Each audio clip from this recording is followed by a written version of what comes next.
Silent மோடில் கூட நீங்கள் வைத்துக் கொள்ளலாம். இந்த ஆராதனைக்கு தடையாக இருக்கிறபடி நீங்கள் பார்த்துக் கொள்ளுங்கள். ஒரு நிமிடம் கண்களை மூடி நாம் ஜெபம் செய்து கொள்வோம். நம்மளுடைய பாவத்தை நம்ம அறிக்கையிட்டு இந்த ஒரு வார காலமாக கண்மணி போல நம்மளை காத்து வந்தார். இந்த ஆராதனையில் நம் குடும்பமாக கலந்து கொள்ள கடவுள் தந்த கிருபைக்காக நாம் நன்றி செலுத்துவோம். தொடர்ந்து நம்மளோட பாவம் இந்த ஆராதனைக்கு தடையாக இருக்காதபடிக்கு வெறுமனே வெறுமனே நம்ம போகாதபடிக்கு நம்மளோட மனதை நம்ம ஆயத்தப்படுத்திக் கொள்வோம்.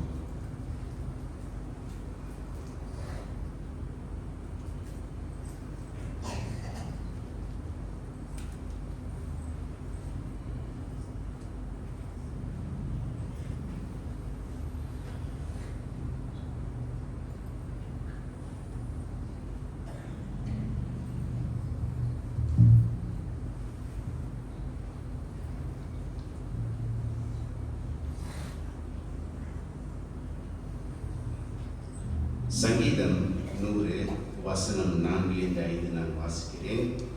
அவருடைய வாசல்களில் துதியோடும் அவருடைய பிரகாரங்களில் துதியோடும் பிரவேசியுங்கள். அவரை துதித்து அவருடைய நாமத்தை ஸ்தோத்தரிக்கவும். கர்த்தர் நல்லவர், அவருடைய கிருபை என்றென்றைக்கும் நிலைத்திருக்கும். அவருடைய உண்மை தலைமுறை தலைமுறைக்கும் உள்ளது. அந்த வல்லமையான தேவனை நாம் போற்றி பாடும் வண்ணமாக நாம் யாவரும் எழுந்து நின்று முதல் பாடலாக அலங்கார வாசலாலே பிரவேசிக்க வந்திருக்கிறோம். இந்த பாடலை கைகளை தட்டி உற்சாகத்துடன் நாம் பாடுவோம்.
அழைக்கிறேன்.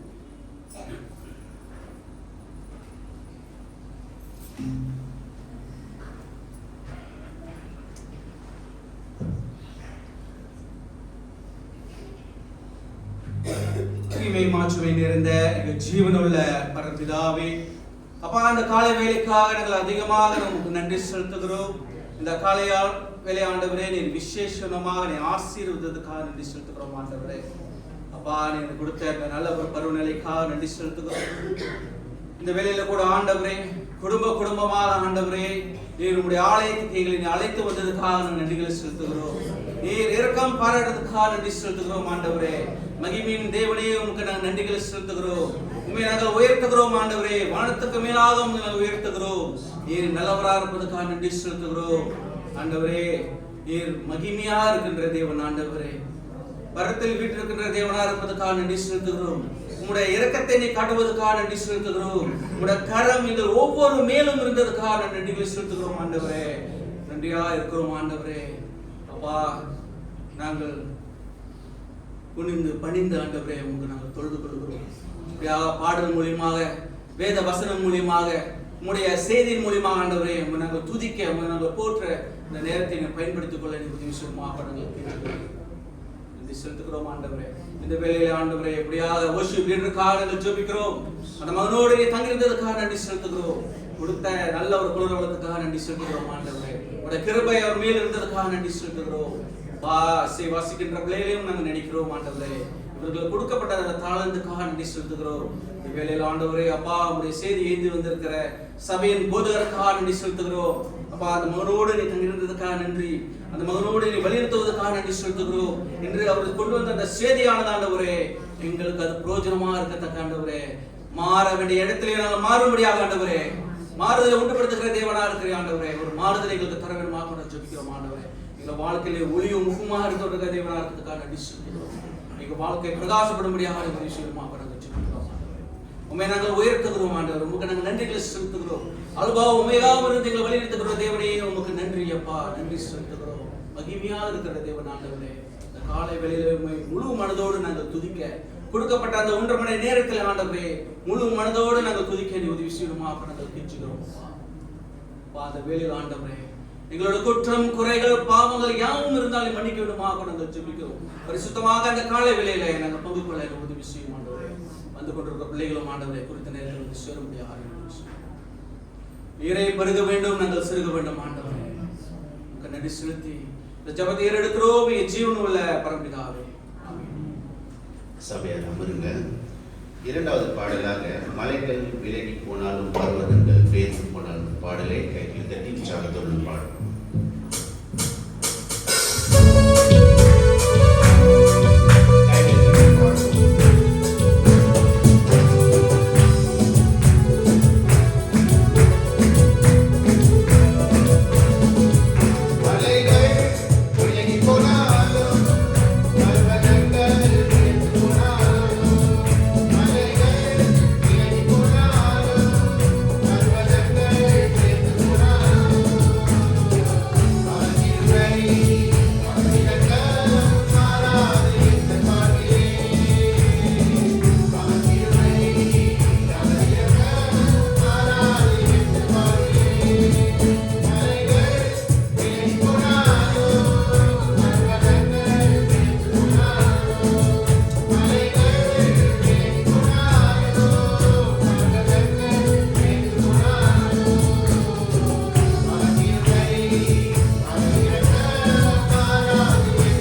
யோபு 2ஆம் அதிகாரம் 1 தொடங்கி 13 வரை நாம் யாரும் வெல்லும் என்று வாசிக்கிறோம்.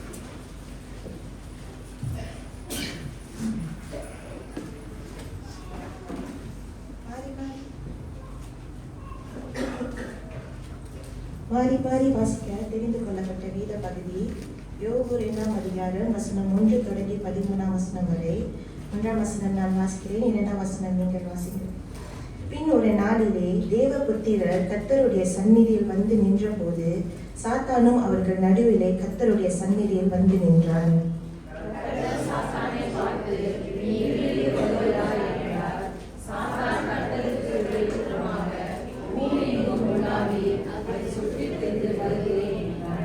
அப்பொழுது கர்த்தர் சாத்தானை நோக்கி, நீ என் தாசனாகிய யோபின் மேல் கவனம் வைத்தாயோ?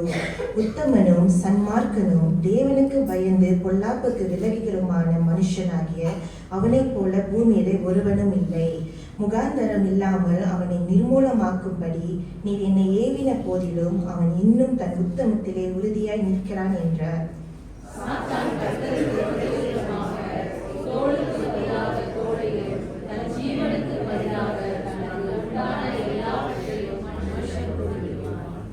ஆனாலும் நீ உம்முடைய கையை நீட்டி அவன் எலும்பையும் அவன் மாம்சத்தையும் தொடுவீரானால் அப்பொழுது அவன் உமது முகத்துக்கு எதிரே உம்மை தூசிக்கணும் பாரும் என்றான்.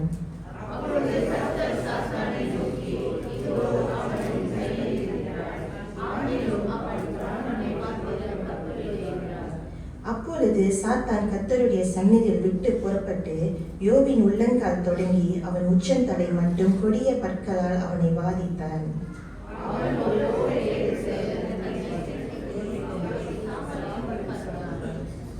அப்பொழுது அவன் மனைவி அவனை பார்த்து, நீ இன்னும் உம்முடைய உத்தமத்தில் உறுதியாய் நிற்கிறீரோ? தேவனை தூசித்து ஜீவனை விடும் என்றாள்.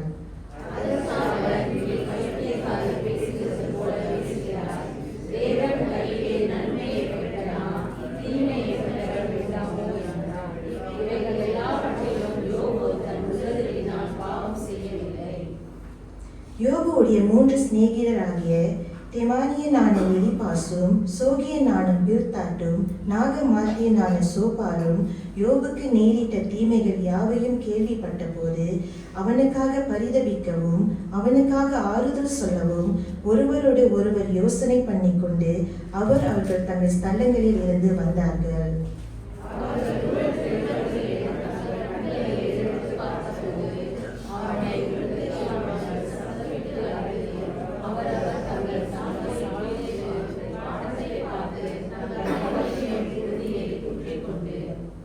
இறுதி வசனம் சேர்ந்து வாசிப்போம்.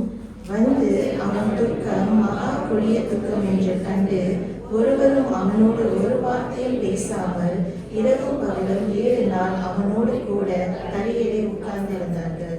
கர்த்தர் தாமே இந்த வசனங்களை ஆசீர்வதிப்பார். சபையாக நாம் வருவோம்.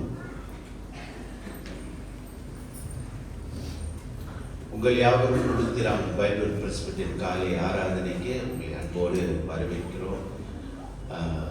புது ஆண்டிலே 3 வாரம் கழித்து நம்ம இன்னும் குடும்பமாக ஆலயத்தில் வந்து காண செய்த கிருபைக்காக நன்றி செலுத்துகிறோம். எல்லாரும் சந்தோஷமா இருக்கிறேன்னு நினைக்கிறேன்.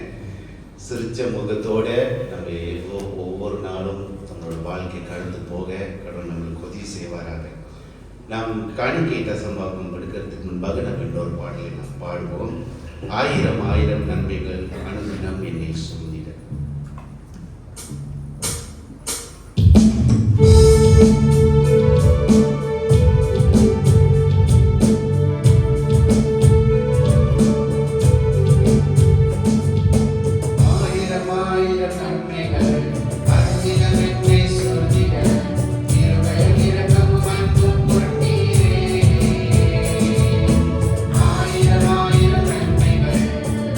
Amen.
தசமபாகம் காணிக்கையை நம்ம வழங்குவோம்.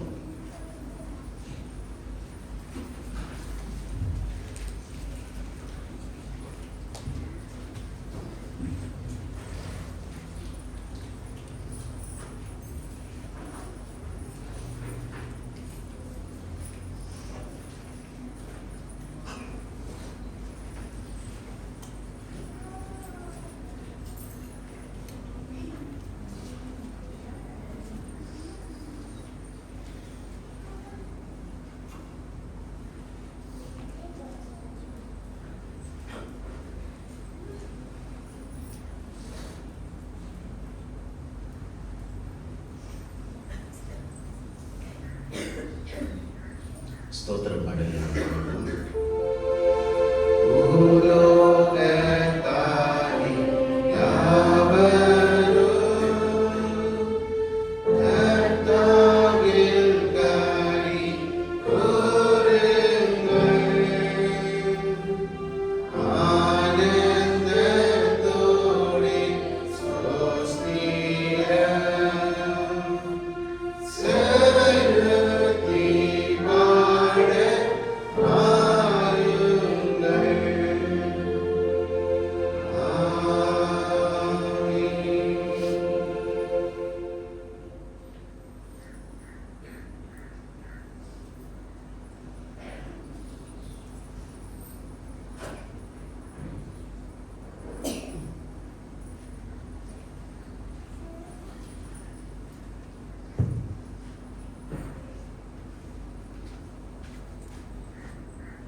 அன்பும் கருவியும் நிறைந்த தேவனே ஆண்டவரே சுவாமி, இந்த நேரத்துக்காக நீங்கள் செலுத்துகிறோம் ஆண்டவரே.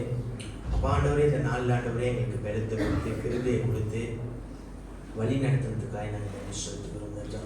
அப்பா ஆண்டவரே, கொடுத்த ஒவ்வொரு கரத்தையும் நீங்கள் ஆசீர்வதிங்க. அவங்க போட்ட காணிக்கையை நீங்கள் ஆசீர்வதிங்க ஆண்டவரே. அப்பா இந்த காணிக்கை ஆண்டவரே சுவாமி உங்கள் ஊழியத்துக்கு பயன்பட ஆண்டவரே ஞானத்தோட பயன்படுத்த உதவி செய்யுங்க ராஜா.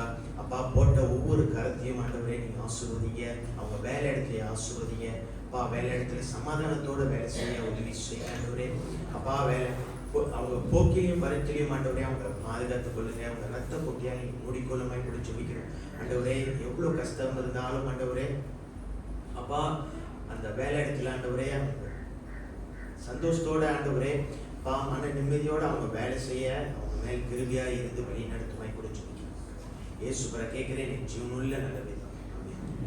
நாம் போதக ஜபத்துக்கு கடந்து போகிறோம். நம்ம யாவரும் மேல் நின்று ஜெப சிந்தியோடு இந்த பாடலை நாம் பாடுவோம். உம்மோடு இருப்பது தான் உள்ளத்தின் வாஞ்சையா. Thank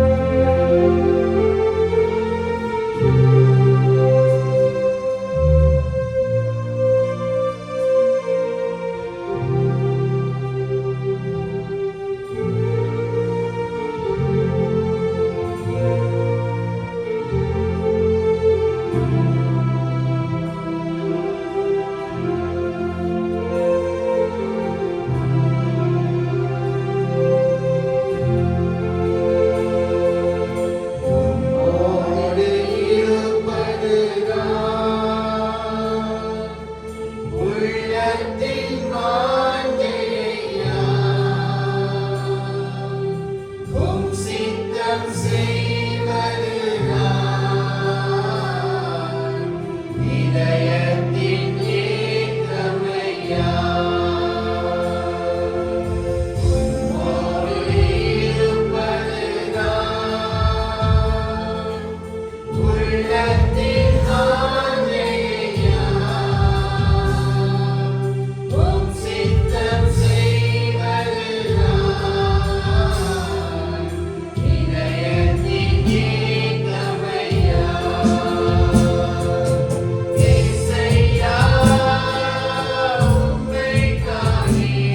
எங்கள் அன்பின் பரலோக பிதாவே, இரக்கமுள்ள தேவனே, உம்முடைய நாமத்தை உயர்த்தி ஸ்தோத்திரிக்கிறோம். கர்த்தர் நல்லவர், வல்லவர், கர்த்தர் கிருபை உள்ளவர், என்றென்றும் மாறாதவரே, உம்மை நாங்கள் ஸ்தோத்திரிக்கிறோம். ஸ்தோத்திரிக்கிறோம். சர்வ ஞானியே, ஏகாதிபத்திய தேவனே, உம்மை ஸ்தோத்திரிக்கிறோம். சதா காலமும் ஜீவிப்பவரே, உம்மை ஸ்தோத்திரிக்கிறோம். ஆதியும் அந்தமும் ஆனவரே, அல்பா ஒமேகாவும் ஆனவரே, இருந்தவரும் இருப்பவரும் ஒவ்வொருவரும் ஆகிய எங்கள் இயேசுவே, உம்மை ஸ்தோத்திரிக்கிறோம். எங்களுக்கு இலவசமான ரட்சிப்பை கல்வாரி சிலுவையில் எங்களுக்கு கொடுத்த கிறிஸ்தேசுவே, உம்மை ஸ்தோத்திரிக்கிறோம். எங்களுக்குள் வாசம் செய்து எங்களை ஒவ்வொரு நாளும் திவ்ய பாதையிலே நடத்துகிற எங்கள் தேவனே, உம்மை ஸ்தோத்திரிக்கிறோம். ஆண்டவரே, உம்மை ஸ்தோத்திரிக்கிறோம். கர்த்தாவே, உம்முடைய இரக்கங்களை நாங்கள் நினைக்கும் பொழுது மெய்யாகவே ஆண்டவரே, உம்மை நாங்கள் தெய்வமாய் இருப்பது பாக்கியமாக இருக்கிறது. ஆண்டவரே, நாங்கள் அநேக வேளையிலே உம்மை விட்டு தூரமாய் போயிருந்தோம். உமக்கு பிரியமில்லாத காரியங்களை நாங்கள் செய்திருந்தோம். ஆண்டவரே, உம்முடைய மனதை நாங்கள் வேதனைப்படுத்தினோம். ஆனால் கர்த்தாவே, உம்முடைய கிருபை எங்களை விட்டு நீங்கவில்லை. உம்முடைய கிருபை எங்களை தாங்குவதற்காக உம்மை ஸ்தோத்திரிக்கிறோம். ஆண்டவரே கர்த்தாவே, நீர் விரும்பிய வண்ணம் நாங்கள் வாழாத போதும் உம்முடைய கிருபை எங்களை எல்லா சூழலிலும் இருந்ததற்காக உம்மை ஸ்தோத்திரிக்கிறோம். அப்படியாக கர்த்தாவே, நீர் எங்களுக்கு பாராட்டிய இந்த கிருபையை நினைத்த ஆண்டவரே, உமக்கு நாங்கள் நன்றி செலுத்துகிறோம். இப்பொழுதும் தகப்பனே, எங்களுடைய அக்கிரமங்கள், எங்களுடைய மீறுதல்கள், எங்களுடைய பாவங்களை கர்த்தர் எங்களுக்கு தயவாய் மன்னித்து எங்களுடைய மன்றாட்டை கர்த்தர் கேட்டதில் நாங்கள் ஜெபிக்கிறோம். ஆண்டவரே, பலவீனப்பட்டு இருக்கிற பிள்ளைகளுக்காக நாங்கள் மன்றாடுகிறோம். ஆண்டவர் தாமே அவர்களை தொட்டு குணமாக்க வல்லவராக இருக்கிறார்கள். தேவனே, சகோதரன் டேனிக்காக நாங்கள் ஜெபிக்கிறோம். தொடர்ந்து தயவுசி செய்ய மகனுக்கு கர்த்தர் பாராட்டி வருகிற பலத்துக்காக உமக்கு நாங்கள் நன்றி செலுத்துகிறோம். ஆண்டவரே, தயார் என்ஜினியருக்காக நன்றி செலுத்துகிறோம். தயார் லிதியாவுக்காக நாங்கள் நன்றி செலுத்துகிறோம். தயார் ஜெனோவாவுக்காக நாங்கள் நன்றி செலுத்துகிறோம். உடைய கிருபை இவர்களை சூழ்ந்து கொண்டு வருவதற்காக உமக்கு நன்றி. சகோதரி சுமதிக்காக நாங்கள் நன்றி செலுத்துகிறோம். உடைய காக்கும் கரம் ஆண்டவரே இவர்களை தாங்கி பலப்படுத்தி வருவதற்காக ஆண்டவரே உமக்கு நாங்கள் நன்றி செலுத்துகிறோம். ஆண்டவரே கர்த்தாவே, குடும்பத்தில் பலவிதமான இன்னல்களை சந்தித்து கொண்டிருக்கிற பிள்ளைகளுக்காக நாங்கள் மன்றாடுகிறோம். தேவன் தாமே அவர்களை கிருபையாய் கண்ணோக்கி பார்த்து ஆண்டவரே சுகம் கொடுக்க நாங்கள் மன்றாடுகிறோம்.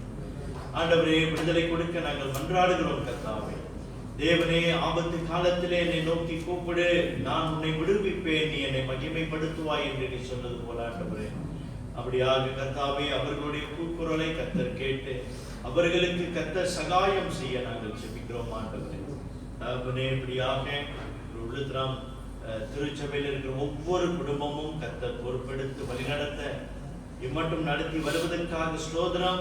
வருகின்ற காலங்களிலும் ஆண்டவரே, உம்முடைய அன்பு கரம் அவர்களை அரவணைத்து அவர்களை பாதுகாத்து அவர்களை பராமரித்து ஆண்டவரே நீர் வழிநடத்தும்படியாய் நாங்கள் கெஞ்சுகிறோம். ஆண்டவரே கர்த்தாவே, படிக்கிற பிள்ளைகளுக்காக நாங்கள் ஜெபிக்கிறோம். வேலை செய்கின்ற ஒவ்வொருவருக்காக நாங்கள் ஜெபிக்கிறோம். உம்முடைய கரம் ஆண்டவரே இவர்களை தாங்கி வழி நடத்த நாங்கள் மன்றாடுகிறோம். கர்த்தாவே, தொடர்ந்து இந்த வாரம் சனிக்கிழமை நடக்கிறதான மென்ஸ் ரிட்ரீட்காக ஜெபிக்கிறோம். ஆண்டவரே, தேவன் தாமே இந்த கூட்டத்தை தயவாய் ஆசீர்வதிக்க நாங்கள் கெஞ்சுகிறோம். ஆண்டவரே, எல்லா சபைகளிலிருந்தும் திருமணமான ஆண்கள் இதில் வந்து கலந்து கொள்ள ஆண்டவரே நீர் இன்றைக்கும் பேசும்படியாய் நாங்கள் கெஞ்சுகிறோம். கர்த்தாவே, தேவனே, இந்த கூட்டம் ஒரு வெறுமனே ஒரு கூட்டமாய் இல்லாதபடிக்கு ஆண்களுக்கு ஆசீர்வாதமான ஒரு கூட்டமாக அமைய ஆண்டவரே நாங்கள் ஜெபிக்கிறோம். அதுக்காக தொடர்ந்து நாங்களும் ஆண்டவரை ஜெபிக்க கர்த்தர் உதவி செய்வீராக. உடைய வார்த்தை கொண்டு வருகிற அடியேனை கர்த்தர் மறைத்து ஆண்டவரே எங்களுடைய திருச்சபையில் இருக்கிற ஆண்களுக்கு நீர் வைத்திருக்கிறதான செய்தி ஆண்டவரே தந்தரும்படியாய் நாங்கள் கெஞ்சுகிறோம். கர்த்தாவே, இப்படியாக உடைய கிருபையும் தயவும் வழிநடத்துதலும் எங்களுடைய தேசத்திலே தொடர்ந்து இருப்பதாக. எங்களுடைய தேசம் கர்த்தாவே இம்மட்டும் கர்த்தர் தயவாய் ஆசீர்வதித்து வருகிறீர், அதற்காக நன்றி. நாங்கள் ஆண்டவரே இம்மட்டும் சுதந்திரமாக அமைதலோடு சமாதானத்தோடு நாங்கள் வாழ முடிகிறது, நடமாட முடிகிறது. அதுக்காக நன்றி செலுத்துகிறோம். கர்த்தர் எங்களுக்கு பாராட்டிய இந்த தேசத்துக்காக நன்றி ஆண்டவரே, உங்களுக்கு நன்றி செலுத்துகிறோம். எங்களுக்கு கிடைத்திருக்கிறதான இந்த வேலை வாய்ப்புக்காக நன்றி ஆண்டவரே. அப்படியாக எங்களுடைய குடும்பத்தை நடத்துவதற்கான சத்துவத்தையும் ஆண்டவரே கொடுத்து வருகிறேன். அதற்காக உங்களுக்கு நன்றி செலுத்துகிறோம். தொடர்ந்து எங்கள் நாட்டு தலைவர்களையும் கர்த்தர் ஆசீர்வதித்து அவர்களும் ஆண்டவரே மக்கள் மேல கரிசனை கொண்டு பொறுப்புணர்வோடு தேசத்தை நடத்த அவர்களுக்கும் கர்த்தர் உதவி செய்கிறாங்க. ஆண்டவரே, இந்த வாரம் பிறந்த நாளை நினைவு கூறுகிற சகோதரன் ரோனிக்காக ஜெபிக்கிறோம். சகோதரி திரேசாவுக்காக நாங்கள் ஜெபிக்கிறோம். இந்த பிள்ளைகள் மேல கர்த்தருடைய கரம் இருப்பதாக. கடந்த ஆண்டிலே கர்த்தருடைய கரம் அவர்களை தாங்கினது போல இந்த ஆண்டிலும் கர்த்தர் அவர்களை தயவாய் தாங்கி வழிநடத்த நாங்கள் வேண்டுதல் செய்கிறோம். கர்த்தாவே, இன்றைக்கும் உடைய வார்த்தையை நாங்கள் தியானிக்க வந்திருக்கிறோம். உடைய வார்த்தை கொண்டு கர்த்தர் எங்களோடு கூட பேசுவீராக. ஆண்டவரே, நாங்கள் எங்களுடைய செவிகளை மந்தமாக்காமல், எங்களுடைய இருதயத்தை நாங்கள் கடினப்படுத்தாமல், உம்முடைய வார்த்தையை நாங்கள் கூர்ந்து கவனிக்கவும், அது எங்களுடைய சிந்தைகளிலே வைத்து எங்களுடைய இருதயத்திலே அதை குறித்து நாங்கள் யோசிக்கவும் ஆவியானவர் எங்களுக்கு உதவி செய்யும்படியாக நாங்கள் கெஞ்சுகிறோம். கர்த்தாவே, எங்களுடைய சரீரத்தில் இருக்கிற பலவீனங்களை கர்த்தர் அகற்றி உம்முடைய வசனத்துக்கு எங்களுடைய செவிகளை சாய்க்க கர்த்தர் உதவி செய்வீராக. ஆண்டவரே, நாங்கள் இன்றைக்கு உம்மை கண்டவர்களாய் வீடு திரும்ப, மனம் திரும்பியவர்களாய் நாங்கள் வீடு திரும்ப கர்த்தர் எங்களுக்கு உதவி செய்வீராக. ஆண்டவரே, இன்றைக்கும் இதர சபைகளில் நடக்கிற எல்லா ஊழியங்களையும் கர்த்தர் தயவாய் பொறுப்பெடுத்துக் கொள்ளும், வழிநடத்தும். தேவ செய்தி கொண்டு வருகிற தாசர்களை கர்த்தர் தயவாய் வழிநடத்த நாங்கள் ஜெபிக்கிறோம். கர்த்தாவே, தேவனே, உங்களுடைய அன்பின் கரத்தில் எங்களை ஒப்புக் கொடுக்கிறோம். மீண்டுமாக எங்களுடைய திருச்சபையில் இருக்கிற ஒவ்வொருவருடைய இருதயத்தின் வேண்டுதல்களை தேவனே நீர் அறிந்திருக்கிறீர். அவர்களுடைய மனபாரங்களையும் நீர் அறிந்திருக்கிறீர். ஆண்டவரே, அவர்கள் விடியலுக்காக காத்திருக்கிற பிரகாரம் ஆண்டவரே நீர் அவர்களுக்கு விடுதலை கொடுக்க நாங்கள் கெஞ்சுகிறோம். ஆண்டவரே, நாங்கள் வெட்கப்பட்டு போவதில்லை. ஏனென்றால் எங்கள் தேவாதி தேவன் ஜீவன் உள்ள தேவன். அப்படியாக கர்த்தாவே, உம்முடைய கிருபையும் இரக்கமும் தயவும் வழி நடத்துகிறோம். எங்களை பூரணமாய் தாங்கி வழிநடத்த வேண்டுதல் செய்கிறோம். எங்களை தாழ்த்தி உம்முடைய கரத்திலே ஒப்புக் கொடுக்கிறோம். நீரை ஆட்கொண்டு தயவாய் நடத்தும். அருமை இரட்சகரான இயேசு கிறிஸ்துவின் இன்ப நாமத்திலே இந்த ஜெபத்தை எடுக்கிறோம். எங்கள் ஜீவன் உள்ள நல்ல பிதாவே, ஆமென்.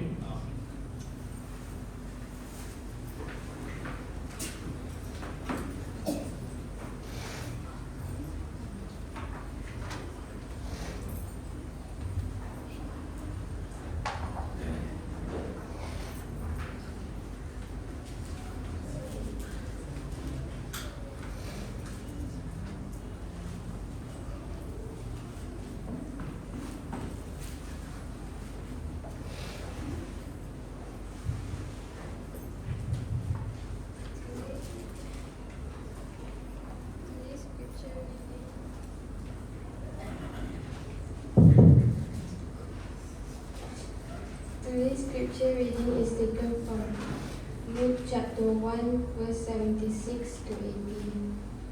And you, child, will be called the prophet of the highest, for you will go before the face of the Lord to prepare his ways, to give knowledge of salvation to his people by the remission of their sins, through the tender mercy of our God, which the day spring from on high has visited us, to give the light to those who sit in darkness and the shadow of death, to guide our feet into the way of peace. So the child grew and became strong in spirit, and was in the desert till the day of his manifestation to Israel. Amen.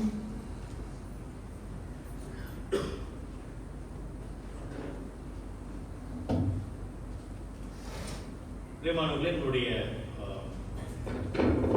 கைகளில் வாரதல் இருக்குல்ல, யாவரும் உங்களுடைய வாரதல் எடுக்க கேட்கிறேன்.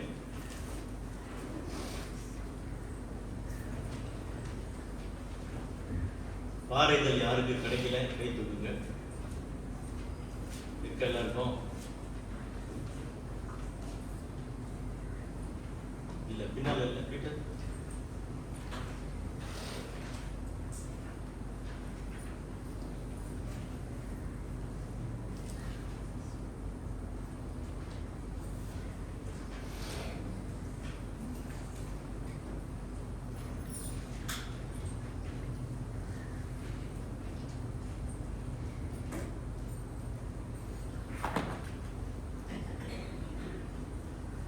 Okay, அந்த வாரத்தில் நீங்கள் கவனிச்சிங்கன்னா நம்மளுடைய சர்ச் 2026 அவர் சர்ச் டீம் சபையின் கருப்பொருள் அதில் நீங்கள் வந்து வாசிக்கலாம். 2 கொரிந்தியர் 5ஆம் அதிகாரம் 20வது வசனம். சேர்ந்து வாசிப்போமா? என்ன போட்டிருக்கு அப்படின்னு 3-4.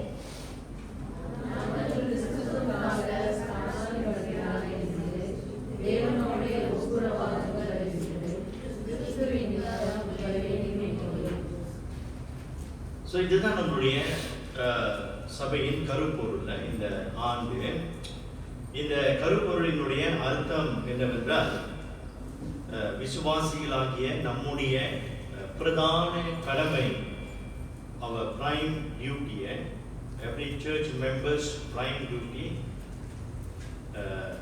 இந்த ஆண்டில் to win soul to Christ, கிறிஸ்துவுக்கு அழிந்து போகிறவர்கள், பாவத்திலே அழிந்து போகிறவர்களை கிறிஸ்துவுக்குள் கொண்டு வருவதுதான் இந்த வருடத்திற்கான நம்முடைய கருப்பொருள். அதாவது இந்த சோல் வினிங், ஆத்தும ஆதாயம். சார்ல்ஸ் எச் ஸ்பர்ஜன் ஒரு மிக சிறந்த இறையல்வாதி, அவர் வந்து சொல்றாரு, and what I have said of soul winners belongs not to the learned doctor of divinity or to the eloquent preacher alone, but to you all who are in Christ Jesus. ஆத்மா ஆதாயம் செய்வதை பற்றி நான் சொன்னது தெய்வீகத்தின் கற்றறிந்த அல்லது படித்த மேதைக்கோ அல்லது சிறப்பாய் பிரசங்கிக்கோ மட்டுமல்ல, கிறிஸ்து இயேசுவில் இருக்கிற உங்கள் அனைவருக்கும் சொந்தமானது என்று சொல்கிறார். ஆத்மா ஆதாயம் செய்வது என்பது இங்கே பிரசங்கிக்கிறவருக்கோ அல்லது வேதத்திலே தேறினவர்களுடைய கடமை மாத்திரம் அல்ல. கிறிஸ்து இயேசுவினுடைய விலையேற பெற்ற இரத்தத்தினால் மீட்கப்பட்ட ஒவ்வொரு விசுவாசியினுடைய கடமையாக அது இருக்கிறது என்பதை இங்கே சார்ல்ஸ் ஸ்பர்ஜன் இறையல்வாதி நமக்கு சொல்கிறார். அப்படியாக தான் நம்ம வந்து பார்க்கிறோம். லூக்கா 1ஆம் அதிகாரத்தில் இந்த கர்த்தராகிய இயேசு கிறிஸ்துவை காட்டும்படியாக யோவான் ஸ்நானகனை கர்த்தராகிய தேவன் ஏற்படுத்தியிருந்தார். கர்த்தராகிய இயேசு கிறிஸ்து பிறப்பதற்கு முன்னதாக இந்த யோவான் ஸ்நானன் 6 மாதத்துக்கு முன்பே பிறந்தவனாக காணப்படுகிறார். இந்த யோவான் ஸ்நானகனுக்கு கொடுத்த ஒரு பிரதான வேலை என்னவென்றால், கர்த்தருடைய வழியை ஆயத்தம் செய்வது. ஒரு மகா தீர்க்கதரிசி, வசனம் 76 பார்க்கிறோம், நீயோ பாலகனே உன்னதமானவருடைய தீர்க்கதரிசி எனப்படுவாய் அப்படின்னு பார்க்கிறோம். John was a true prophet, the prophet of the highest. இந்த தீர்க்கதரிசி யோவான் ஸ்நானகனுடைய பிரதானமான வேலை என்னவென்றால், யூதர்களுக்கு இந்த இயேசுவை காட்ட வேண்டும். பாவத்திலே அழிந்து போகிற இந்த யூதர்களுக்கு ரட்சிப்பை வழங்குகிற கர்த்தராகிய இயேசு கிறிஸ்துவை அவர் காட்ட வேண்டும். பிரியமானவர்களே, எப்படி யோவான் ஸ்நானகன் இயேசுவை காட்டினானோ அதே போல இன்றைக்கு கிறிஸ்தவர்கள் இழந்த ஆத்துமாக்களுக்கு கிறிஸ்துவை காட்ட வேண்டும். அதுதான் இன்றைக்கு தேவ செய்தியின் தலைப்பு. A Christian who points Christ, கிறிஸ்துவை காட்டுகிற ஒரு கிறிஸ்தவன். இதுவரைக்கும் நம்ம எப்படி வாழ்ந்தோம் என்பது நமக்கு தெரியும். ஆனாலும் பிரியமானவர்களே, இந்த 2026ஆம் ஆண்டுல கடவுள் உங்களுக்காக வைத்திருக்கிறதான தரிசனம், நீங்கள் கிறிஸ்துவை காட்ட வேண்டும். ஆத்தும ஆதாயம் செய்கின்றவர்களாக மாற வேண்டும் என்பதே தேவனுடைய விருப்பமாக இருக்கிறது. அப்போ ஒரு கிறிஸ்துவை காட்டுகிற ஒரு கிறிஸ்தவன் அவன் எண்ணத்தை காட்டுவான் அல்லது எண்ணத்தை அவன் பிரசங்கிப்பான் அல்லது அறிவிப்பான் என்று பார்க்கும் பொழுது 3 காரியம் இங்கே யோவான் ஸ்நானகனுடைய வாழ்க்கையிலிருந்து நம்ம வந்து மாறிப்போம். முதலாவதாக கிறிஸ்துவை காட்டுகிற ஒரு கிறிஸ்தவன் இதை அறிவிப்பான். என்ன அறிவிப்பான்? பாவ மன்னிப்பின் மூலம் இயேசு ரட்சிக்கிறார். Jesus saves through the forgiveness of sin. பிரியமானவர்களே, இந்த பாவ மன்னிப்பு எங்கிருந்து வருகிறது? Where did forgiveness of sin come from?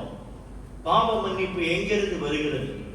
இன்னைக்கு பாவ மன்னிப்பு நம்முடைய சரீரத்தை குத்தி கொண்டோ அல்லது நாம் பணத்தை செலுத்தியோ அல்லது நாம் ஆடு மாடுகளை பலி செலுத்துவதாலோ நமக்கு பாவ மன்னிப்பு வரப்போகிறது இல்லை. பாவ மன்னிப்பு எங்கிருந்து வருகிறது? பாவ மன்னிப்பு கர்த்தராகிய இயேசு கிறிஸ்து நமக்காக சிந்திய இரத்தத்தினாலே நமக்கு பாவ மன்னிப்பு வருகிறது. அதுதான் எபேசியர் 1ஆம் அதிகாரம் 7ஆம் வசனத்திலே நாம் வாசிக்கிறோம். வாசிங்கத எபேசியர் 1:7.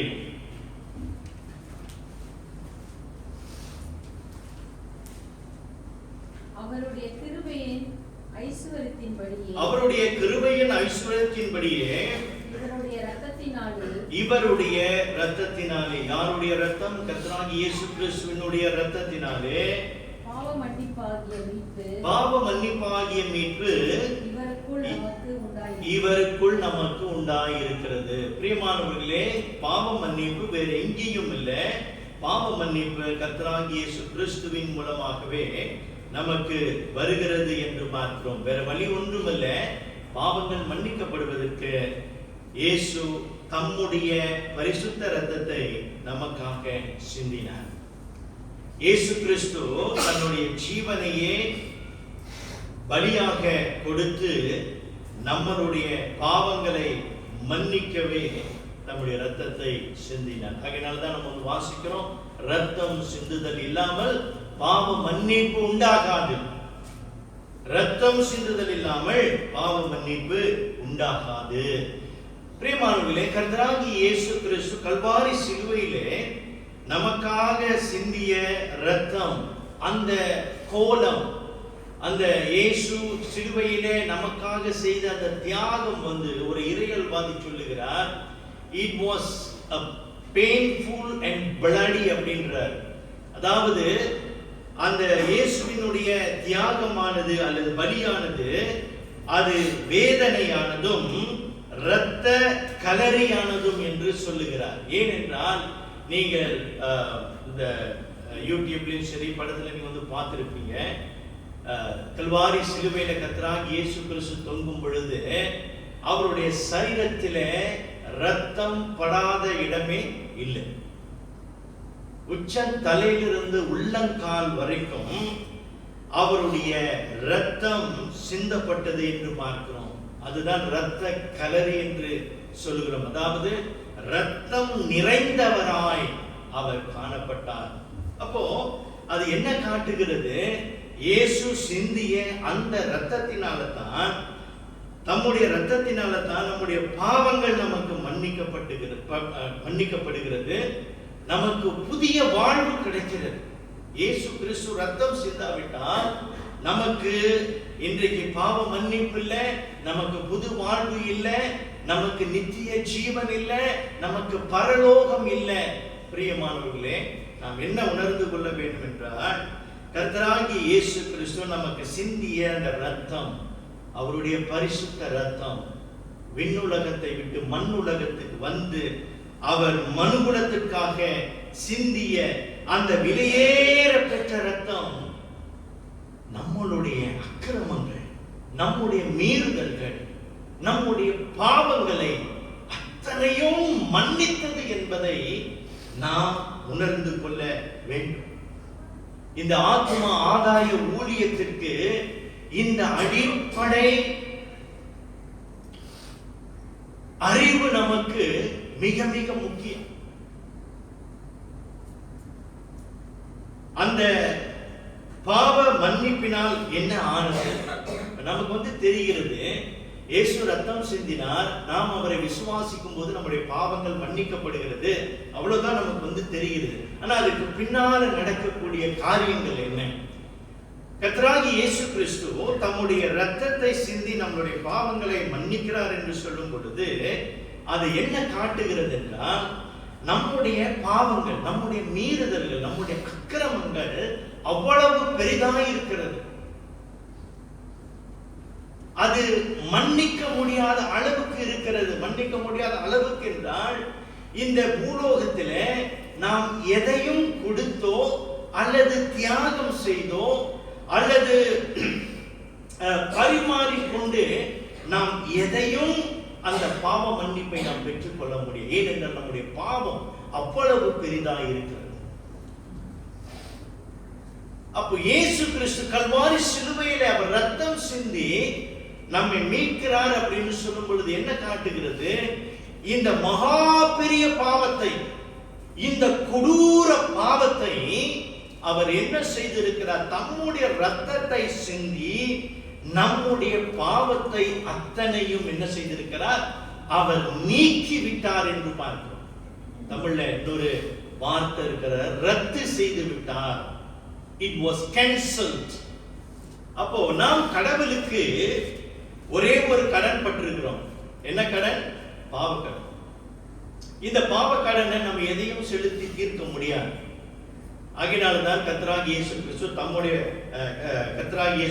தம்முடைய ரத்தத்தை சிந்தி இந்த பாவ கடனை அவர் என்ன செய்திருக்கிறார்? ரத்து செய்திருக்கிறார். He had cancelled our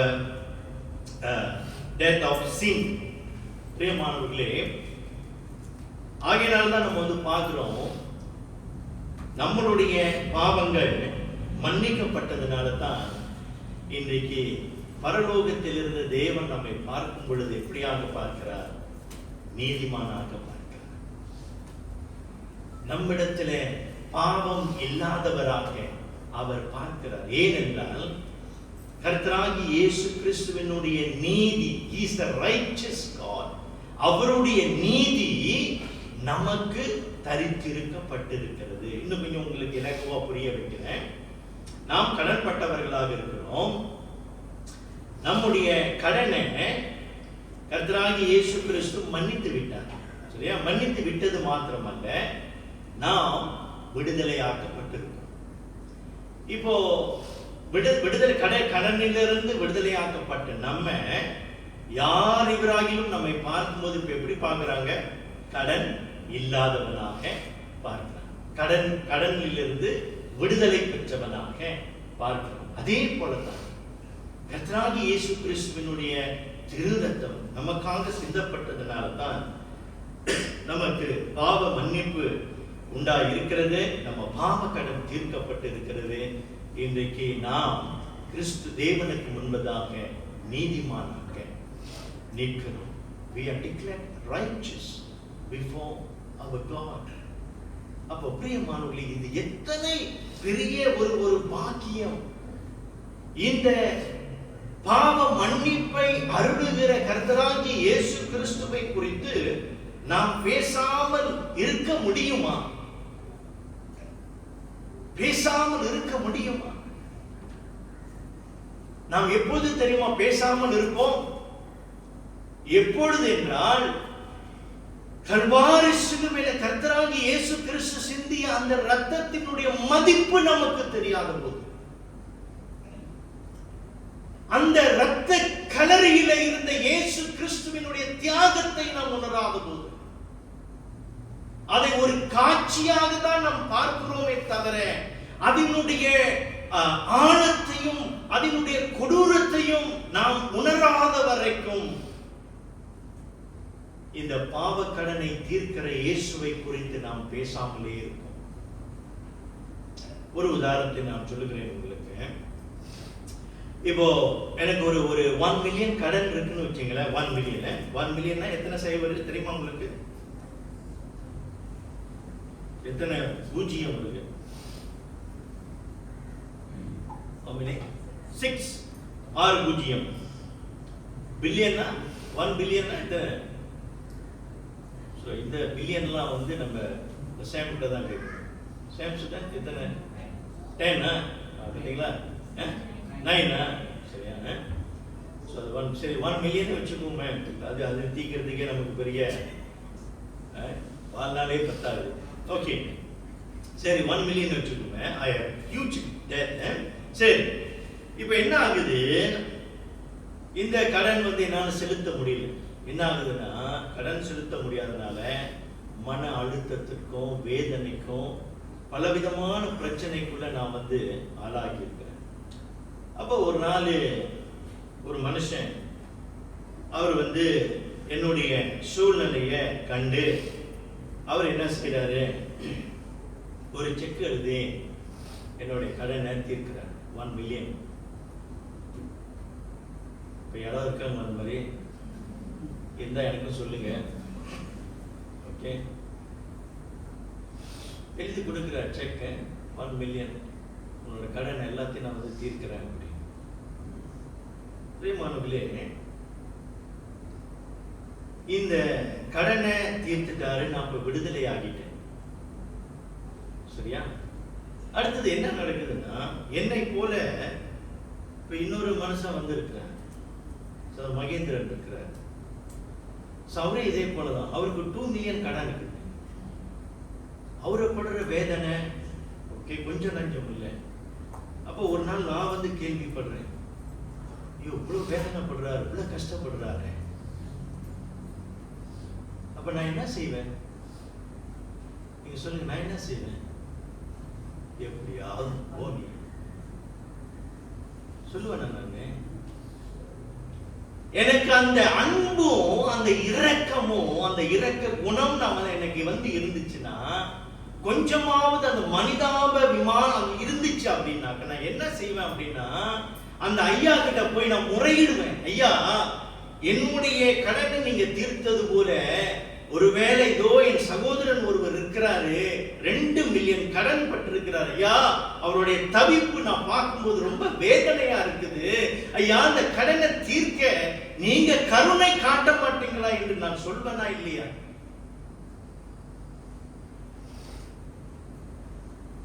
இந்த 1 மில்லியன் என்ன 1 பில்லியன் என்ன? பிரியமானவர்களே, நித்தியத்தை சேர்க்கக்கூடிய தடையாயிருக்கிற இந்த பாவம் மன்னிப்பையே நமக்காக மன்னித்த இந்த இயேசு கிறிஸ்துவை குறித்து இன்றைக்கு நாம் பேசாமல் இருக்க முடியுமா? நம்முடைய பாவக்கடன் ரத்து செய்யப்பட்டதால் நாம் தேவனுக்கு முன்பாக நீதிமானாக்கப்படுவோம். ஆகையினால் பிரியமானவர்களே, இன்றைக்கு என்னுடைய பாவக்கடன் தீர்க்கப்பட்டது என்பதை நான் உணரும் பொழுது, இந்த பாவத்தில் அழிந்து போகிற ஜனங்களுக்கு நான் இயேசுவை காட்ட வேண்டும் என்று நம்முடைய இருதயம் துடிக்கணுங்க. அது துடிக்கல அப்படின்னு வச்சீங்களே, something is wrong with your salvation. உங்களுடைய ரட்சிப்புல ஏதோ ஒரு கோளாறு இருக்குது. இன்னைக்கு வாயை திறந்து நம்ம கர்த்தராகிய இயேசு கிறிஸ்து ஒருகிட்ட பேசல அப்படின்னாக்கா, இந்த ரட்சிப்பையும் இந்த பாவ மன்னிப்பையும் குறித்து நம்ம பேசாவிட்டால் நம்முடைய ரட்சிப்புல ஏதோ பிரச்சனை இருக்குது என்பது அர்த்தம்.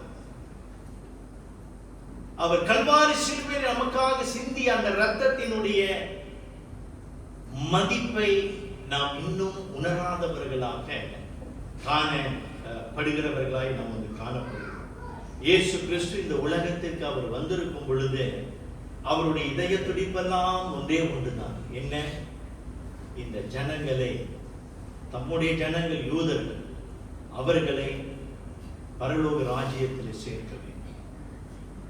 அதற்காகவே அவர் பாடுபட்டார். அங்கேயும் இங்கேயும் அலைந்து திரிந்தார்.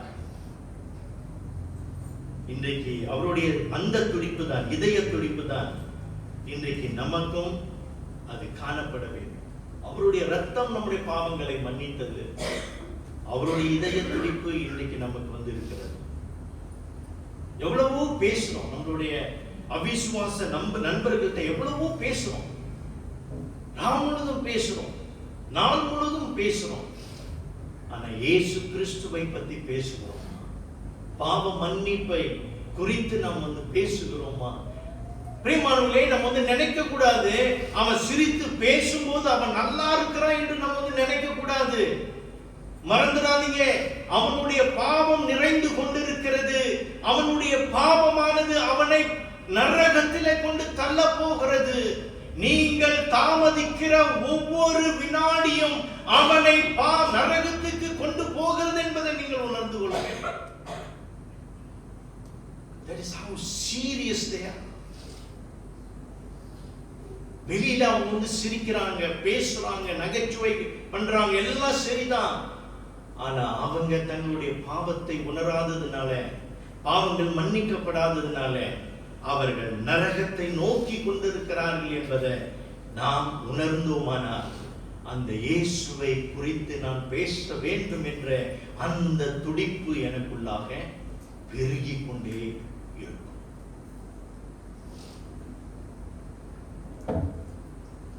இரண்டாவதாக, இருளில் வாழ்பவர்களுக்கு இயேசு வெளிச்சம் தருகிறார். அதுதான் யோவான் வந்து சொல்கிறார். வசனம் 78, 79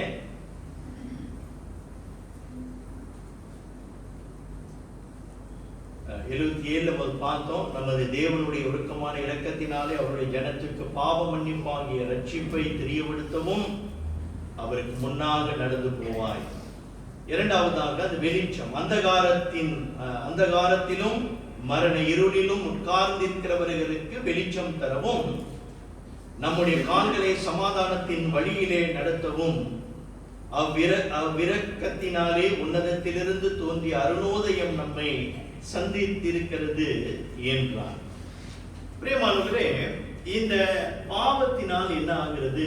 பாவத்தின் விளைவால் மக்கள் இருளிலும் மரணத்தின் நிழலிலும் வாழ்கிறார்கள் என்பதை நாம் உணர்ந்து கொள்ள வேண்டும். எபேசியர் 4:18 இப்படியாக சொல்கிறது. வாசிங்கத. எபேசியர் 4:18.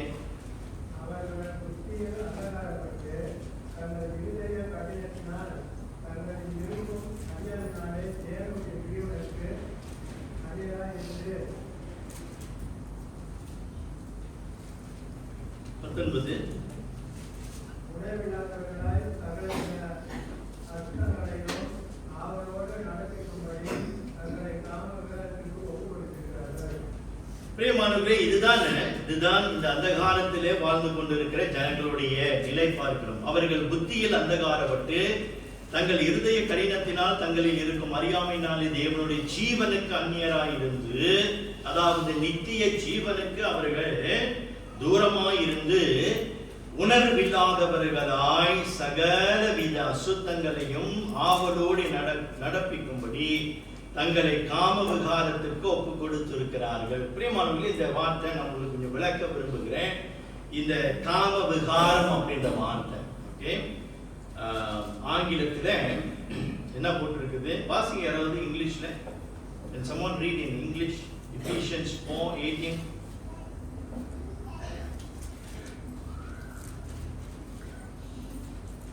Having the understanding darkened, being alienated from the life of God because of the ignorance that is in them, because of the blindness of their heart. 19. Who being past feeling have given themselves over to lewdness, to work all uncleanness with greediness. சரி, இங்க வந்து பார்க்குறோம் என்ன, இந்த ஆங்கிலத்தில் all uncleanness with greediness, அப்புறம் lasciviousness பார்க்கிறோம், lewdness. Okay, காம விகாரத்திற்கு ஒப்பு கொடுத்திருக்கிறார். சரி, இந்த காம விகாரம் அப்படின்னு சொல்லும் பொழுது இது இந்த செக்ஸோட காரியம் மாத்திரம் அல்ல. ஸோ இது வந்து பொதுவான அர்த்தம் இதுக்கு வந்து இருக்குது. ஆங்கிலத்தில் இந்த ஒரு சரியான வார்த்தை வந்து இந்த சென்சுவாலிட்டி அப்படின்வாங்க. அதாவது பலவிதமான இன்பங்கள். ஓகே, அந்த இன்பங்கள் வந்து ஒரு பெண்ணோ அல்லது ஆணுடைய சரீரத்திலிருந்து வருகிறது மாத்திரமல்ல, இந்த இன்பமானது பலவிதத்தில் அது வந்து வரலாம். பணத்தின் மூலியமாக வரலாம், இயற்கை மூலியமாக வரலாம், அல்லது பொருள்கள் வாயிலாக வரலாம். சரியா? அதாவது இதுதான் அவர்களுக்கு பேச்சு மூச்சு, இதுதான் அவங்களுடைய வாழ்க்கை. ஆகினால்தான் இந்த வார்த்தை வந்து கொடுக்கப்பட்டது. காமவிகாரம் அப்படின்னு சொல்லும்போது ஒரே இதுல கவனமாக இருப்பது அல்லது கவனமாக இருப்பது, அப்புறம் அது மாத்திரமல்ல அதையே சிந்தித்து கொண்டிருப்பாங்க. சரிங்களா? இதுதான் அந்த காமவிகாரம் என்ற வார்த்தை. அப்போ என்ன பார்க்கிறோம்னா, இந்த உலகத்தார் இப்படிப்பட்ட காரியங்களிலே இன்றைக்கு அவர்கள் அந்தகாரப்பட்டு இருக்கிறார், அவர்கள் இருளிலே அவர்கள் இருக்கின்றார்கள். அப்ப இவர்களுக்கு வெளிச்சத்தை கொண்டு வர வேண்டும். இந்த வெளிச்சத்தை கொடுக்கவே கர்த்தராகிய இயேசு கிறிஸ்து இந்த உலகத்திற்கு வந்தார் என்று நம்ம வந்து பார்த்தோம். எசாயா 9:1 வாசிக்கிறோம். இருளில் நடக்கிற ஜனங்கள் பெரிய வெளிச்சத்தை கண்டார்கள், மரண இருளின் தேசத்தில் குடியிருக்கிறவர்களின் மேல் வெளிச்சம் பிரகாசித்தது. யாரு இந்த வெளிச்சத்தையும் இந்த வெளிச்சத்தை கொண்டு வந்தார்? நமக்கு வந்து தெரியும், எசாயா 9 நம்ம வாசிக்கிறோம். நமக்கு ஒரு பாலகன் பிறந்தார், நமக்கு ஒரு குமாரன் கொடுக்கப்பட்டார். வேற யாரும் இல்லை, அது கர்த்தராகிய இயேசு கிறிஸ்து என்று நம்ம வந்து பார்க்கிறோம். அப்போ இருளிலே வாழ்கிறவர்களுக்கு கர்த்தராகிய இயேசு கிறிஸ்து வெளிச்சம் கொண்டு வருகிறார் அப்படி என்று நம்ம வந்து பார்க்கிறோம். பிரியமானவர்களே, இந்த வார்த்தையை நீங்க கவனிங்க. 29 நம்முடைய கால்களை சமாதானத்தின் வழியிலே நடத்தவும் அவ்விரகத்தினாலே உன்னதத்திலிருந்து தோன்றிய அருணோதயம் நம்மை சந்திக்கிறது என்றார். சரிங்களா? உன்னதத்திலே தோன்றிய அருணோதயம் அப்படின்னு பாருங்க. இந்த டிரான்ஸ்லேஷன்ல நீங்க இது உங்களுக்கு புரிந்து கொள்வதற்காக நான் வந்து சில டிரான்ஸ்லேஷனை இங்க உங்களுக்கு காண்பிக்கிறேன். இந்த முதல் நம்ம தமிழ் பைபிள்ல இப்படிதான் போட்டிருக்கு, உன்னதத்திலிருந்து தோன்றிய அருணோதயம் நம்மை சந்தித்து இருக்கிறது. ஸோ இது வந்து கேஜேவி, இப்போ இருக்கிற கேஜேவி பைபிள்ல நீங்க வந்து வாசிக்கலாம். அப்புறம் NASB, ஸோ இது வந்து நியூ ஆம்பிளிஃபைட் பைபிள். இது the sunrise from on high will visit us. சூரிய உதயம் நம்மை சந்தித்தது. இது வந்து பெரியன் ஸ்டடி பைபிள். ஸோ அதில் நீங்கள் வந்து பார்த்தீங்கன்னா விடியல் உயரத்திலிருந்து நம்மை சந்தித்தது. அதாவது எப்படி இப்போ நம்ம வந்து பார்க்குறோம்னா, காலையில சூரியன் உதிக்கிறது பார்த்தீங்களா, இருளாய் இருக்கிற இடத்துல சூரியன் உதிக்கும் பொழுது என்ன ஆகுது? வெளிச்சம் வருகிறது. அப்ப கர்த்தராகிய இயேசு கிறிஸ்து அவருடைய வருகையானது, முதல் வருகையானது இருளிலே வாழ்கிறவர்களுக்கு அது வெளிச்சம் கொடுக்கிறதாக இருக்கு. கர்த்தராகிய இயேசு கிறிஸ்து ஒளியாய் அவர் உலகத்திற்கு வந்தார். நம்முடைய பாவங்கள் எப்போ நீக்கப்படுகிறதோ அன்றுதான் அவர் நம்மளுடைய வாழ்க்கையில வெளிச்சம் வருகிறது. அப்போ நீங்க பிரியமானவர்களே, இன்றைக்கு நம்முடைய வாழ்க்கையை நம்ம வந்து பார்ப்பது, நாமும் இருளில் இருந்தோம். கர்த்தராகிய இயேசு கிறிஸ்து யாரோ ஒருவரை கொண்டு நம்முடைய வாழ்க்கையில வெளிச்சத்தை கொண்டு வந்தார். அதை நம்ம வந்து மறுக்கவே முடியாது. அப்போ இன்றைக்கு நம்மை சுற்றி இருக்கிற ஜனங்களை நம்ம வந்து பார்க்கணும். இப்ப நீங்க மாறி மாறி வாசிக்கிற இந்த புத்தகத்தை, யோபு புத்தகத்தை நான் வந்து தெரிவு செய்திருக்கிறேன். ஏன் இந்த யோபு புத்தகம்? சிலர் வந்து கேட்டாங்க, ஏன் யோபு அப்படின்னு. பிரேமானவர்களே, யோபுடைய புத்தகம் நமக்கு வந்து தெரியும். யோபு அவர் படாத பாடு இல்லை. அவர் வாழ்க்கையில பட வேண்டிய கொடூரம், பட வேண்டிய அவமானம், வெட்கம் எல்லாவற்றையும் அவர் வந்து அடைந்த ஒரு மனுஷன் தன்னுடைய வாழ்க்கையில என்னென்னலாம் அனுபவிக்க வேண்டுமோ, அதாவது வாழ்க்கையில உயர்வல்ல தாழ்வை அடைய வேண்டிய எல்லா நிலையையும் இந்த யோபு வந்து அடைஞ்சிட்டார். அப்ப இந்த யோபு புத்தகத்தை நான் ஒவ்வொரு வாரமும் வாசிக்க அது என்ன காட்டணும் அப்படின்னா, என்னை சுற்றி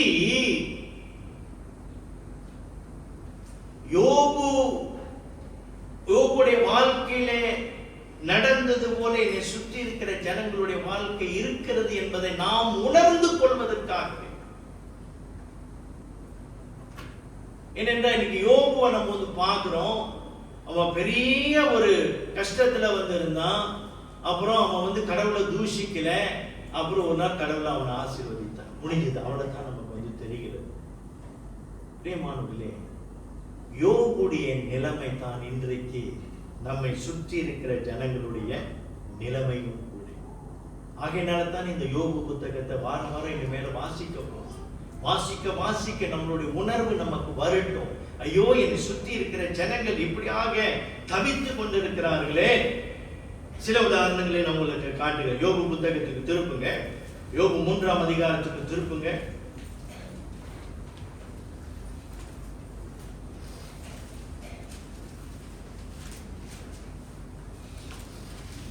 யோபு 3ஆம் அதிகாரம் 5ஆம் வசனம் வாசிங்க.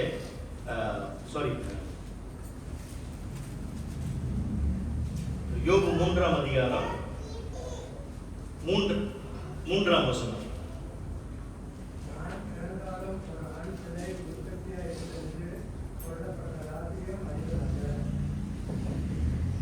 ஓகே, அங்க வந்து வாசிக்கிறோம்.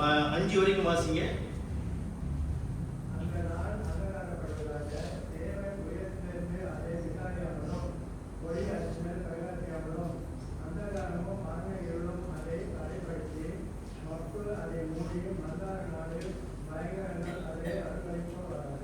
சரி, என்ன இங்க வந்து பாக்குறோம் அப்படின்னா கொஞ்சம் கஷ்டமா தான் இருக்கு. அதெல்லாம் அது சுருக்கமா என்ன சொல்லணும்னா, யோபு என்ன சொல்றாரு அப்படின்னா, நான் எதுக்கு இந்த உலகத்துல பிறந்தேன், நான் எதுக்காக பிறந்தேன், இவ்வளவு பாடுகளை அனுபவிக்கவா நான் அந்த உலகத்துல பிறந்தேன் இல்ல? அப்படி நீங்க வாசிக்கும் போது பார்க்கலாம். நான் வந்து பிறக்கும் போது ஆரவாரம் இருந்துச்சு, ஆட்டம் பாட்டம் இருந்துச்சு. இதெல்லாம் எதுக்கு? நான் பிறந்திருக்காமே இருந்திருக்கலாமே அப்படின்னு அவர் வந்து சொல்றார். யோபு 3ஆம் அதிகாரம் அப்புறம் 26ஆம் வசனம் வாசிங்க. அதே 3ஆம் அதிகாரம் 26. எனக்கு சுகம் இல்லை, இளைப்பாறுதல் இல்லை, இளைப்பாறுதல் இல்லை, சமாதானம் இல்லை, அமைதல் இல்லை, தத்தளிப்பே நேரிட்டது.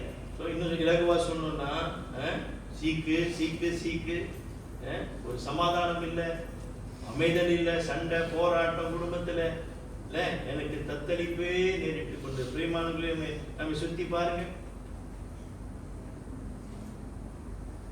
இருக்கிறாங்களா இல்லையா இந்த ஜனங்கள்? ஏன் நம்ம கூட பிறந்தவர்கள் இல்லை, பாவத்துல தத்தளித்து கொண்டிருக்கல. யோபு 4ஆம் அதிகாரம் 6ஆம் வசனம் பாருங்க.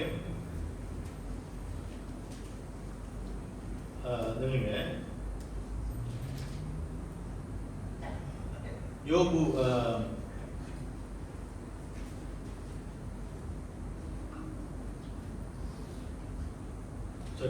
யோபு 6ஆம் அதிகாரம் 4ஆம் வசனம்.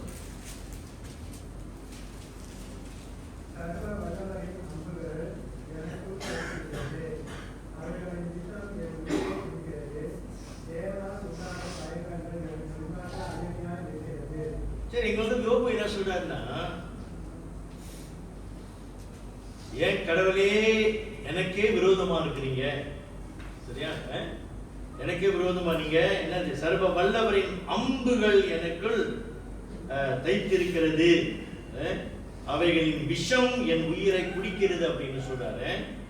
உங்களுக்கு வந்து தெரியும், இந்த பழைய காலத்துல இந்த வேட்டையாடும் போது இந்த அம்புல வந்து என்ன செய்வாங்கன்னா, அந்த கூர்ல வந்து விஷத்தை போட்டுருவாங்க. அந்த விஷத்தை போடும்போது அது அந்த மிருகத்தின் மேல குத்தும் போது அந்த விஷம் வந்து அது என்ன செய்யும், சாகடிக்கும். அதே போலதான் யோபு வந்து சொல்றாரு, கடவுளே நீங்களே எனக்கு விரோதமா இருக்கிறீங்களே, நீங்களே எனக்கு குத்துறீங்களே, நீங்களே எனக்கு பலவிதமான சோதனைகளை கொடுக்குறீங்களே அப்படின்னு இன்றைக்கு கதறுகிற ஜனங்கள் நம்மை சுத்தி இருக்கிறத நம்ம வந்து பாருங்க. பிரியமானவர்களே, இவர்களுக்கு யார் இந்த வெளிச்சத்தை அறிமுகப்படுத்த முடியும்? அவர்கள் இருளிலே இருக்கிறார்கள். அவர்களுக்கு யார் இந்த வெளிச்சத்தை கொண்டு போக முடியும்? நம்முடைய வாழ்க்கையை நம்ம வந்து பார்க்கிறோம். இன்றைக்கு நமக்கு இந்த வெளிச்சத்தை நம்ம வந்து கண்டதுனால தான் இன்றைக்கு நம்முடைய வாழ்க்கையில நமக்கு பிரச்சனை அப்படின்னு வரும் பொழுது நம்ம என்ன செய்கிறோம், தேவனை நோக்கி நம்ம வந்து பார்க்கிறோம். இல்ல, தேவனை நோக்கி பார்க்கிறோம், நமக்கு வெளிச்சம் கொடுக்கிற தேவனை நோக்கி பார்க்கிறோம். நாம் அவரை நோக்கி பார்க்கும் பொழுது நம்முடைய எல்லா விதமான பிரச்சனைகளிலிருந்து தேவன் நமக்கு விடுதலை கொடுக்கிறார். ஆனா இந்த பாவத்தில் அழிந்து போய் கொண்டிருக்கிற ஜனங்களுக்கு இந்த வெளிச்சத்தை யார் காட்ட முடியும்? அவர்கள் யாரை நோக்கி பார்ப்பார்கள்? ஆகையினால்தான் இன்றைக்கு நம்ம பார்க்கிறோம், பிரியமானவர்களே, தேவனை அறியாத ஜனங்கள் எங்கெங்கேயோ போறாங்க. வாழ்க்கையில அவர்கள் வருகிற பிரச்சனைகளுக்கு அவர்கள் பணம் கொடுத்து, பணம் செலவழித்து, கடனை வாங்கி இன்றைக்கு யாரையோலாம் போய் சந்தித்து பார்க்கிறாங்க. எங்களுடைய வாழ்க்கைக்கு, எங்களுடைய பாவ தோஷத்துக்கு, எங்களுடைய சாபத்துக்கு ஏதாவது ஒரு ஒரு விடுதலை கிடைக்குமா என்று அவர்கள் தேடிக்கொண்டிருக்கிறார்கள். ஆனால் நீங்களும் நானும் என்ன செய்கிறோம்? நமக்கு பிரச்சனை வரும்போது எங்கே போகிறோம்? இயேசுவினுடைய பாதத்தில் உட்கார்ந்து, ஆண்டவரே எங்களுக்கு விடுதலை தாரும் என்று கேட்கிறோமா? கேட்கிறோமே. அப்ப இந்த இலகுவான வழியை அறிமுகப்படுத்துவது யாரு? ஒரு உதாரணம் சொல்றேன் உங்களுக்கு. இப்போ நான் ஒரு பெரிய ஒரு கிரிமினல், ஒரு கிரைம்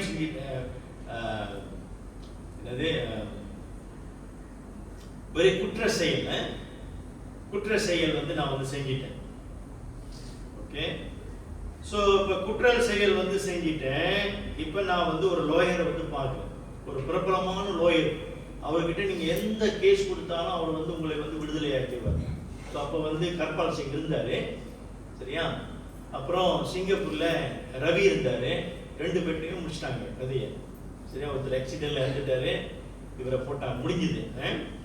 ஸோ இப்போ உங்களுக்கு குற்ற செய்த எது இருந்துச்சுனாக்கா தயவு செய்து யார் போய் பாருங்க,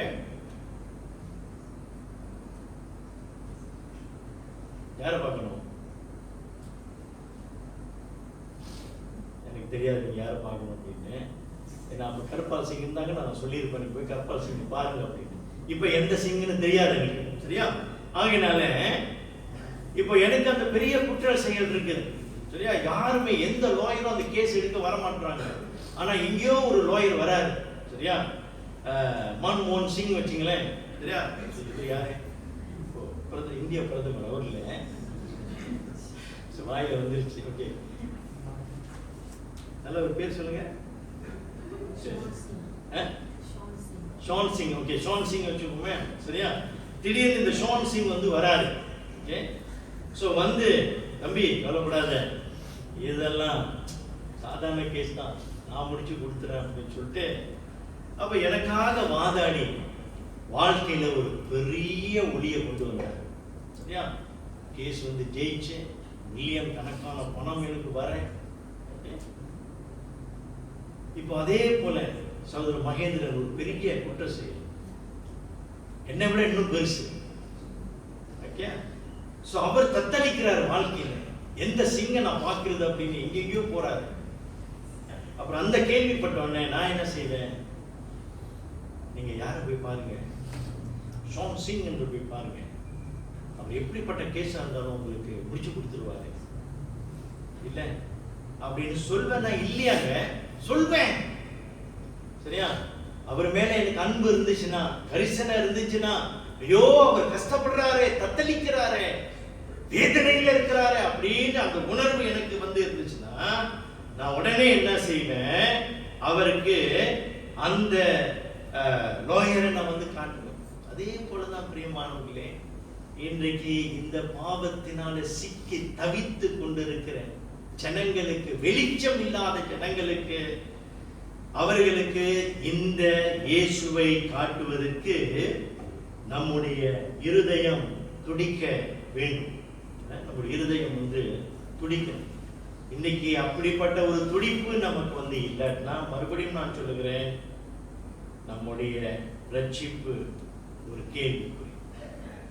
ஏனென்றால் இயேசு வெளிச்சம் கொடுக்கவே அவர் இந்த உலகத்துக்கு வந்தார்.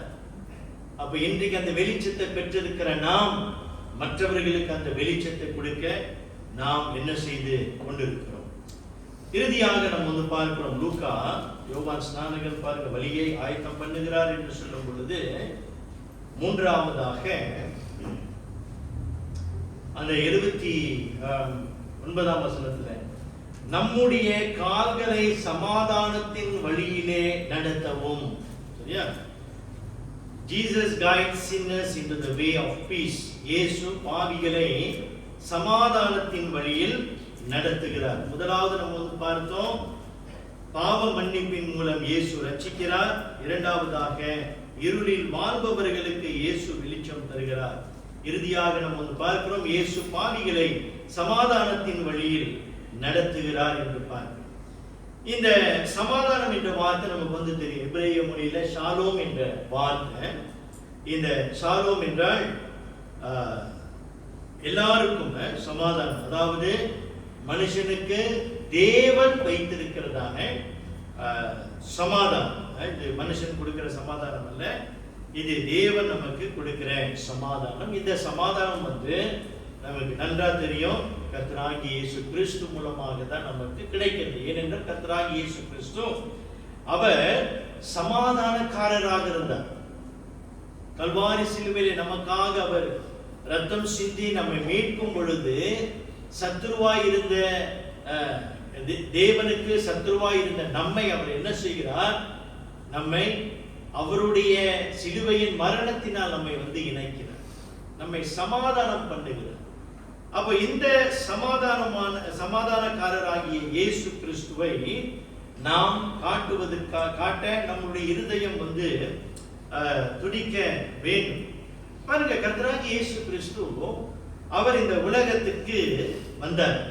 இந்த உலகத்துக்கு வந்தது மாத்திரமல்ல, நம்ம பார்க்கிறோம், அவர் மனுஷன் மத்தியிலே வாசம் செய்தார். He dwelt among us. யோவான் 1ஆம் அதிகாரத்துல நாம் வாசிக்கிறோம், அவர் நம் மத்தியிலே வாசம் செய்தார் என்று வாசிக்கிறோம்.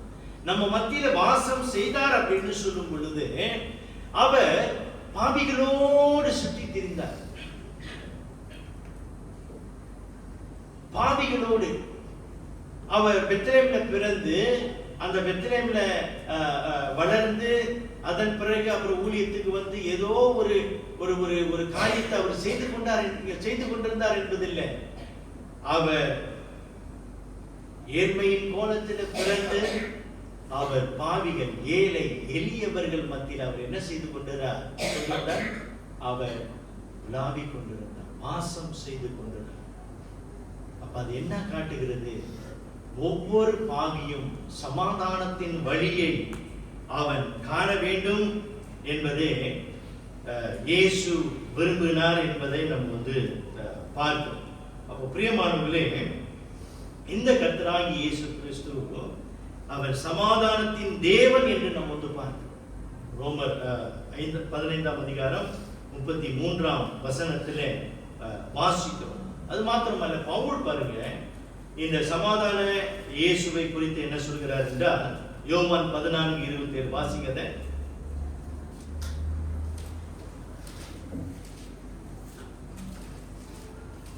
யோவான் 14:27. சமாதானத்தை உங்களுக்கு வைத்து போகிறேன், என்னுடைய சமாதானத்தை உங்களுக்கு கொடுக்கிறேன். உலகம் கொடுக்கிற பிரகாரம் நான் உங்களுக்கு கொடுக்கிறதில்லை.